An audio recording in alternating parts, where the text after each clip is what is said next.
ታላቅ ጉባኤ ያለ የማይቀርበት የተዋሕዶን ፍቅር የምንገልጥበት በልቡ አምኖ ክሩን ባንገቱ ያሰረ አደባባይ ይውጣን የመሰከረ ታላቅ ጉባኤ ያለ የማይቀርበት የተዋሕዶን ፍቅር የምንገልጥበት ባለ ግርማው ሚካኤል ሚዛን ትክክል ነው።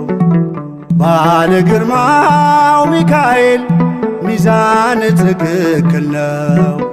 ፈጣሪውን የካደውን ሳጥናኤልን ረገጥከው ሚዛን ትክክል ነው። ታላቅ ጉባኤ ያለ የማይቀርበት የተዋሕዶን ፍቅር የምንገልጥበት በልቡ አምኖ ክሩን ባንገቱ ያሰረ አደባባይ ይውጣን የመሰከረ ታላቅ ጉባኤ ያለ የማይቀርበት የተዋሕዶን ፍቅር ታላቅ ጉባኤ ያለ የማይቀርበት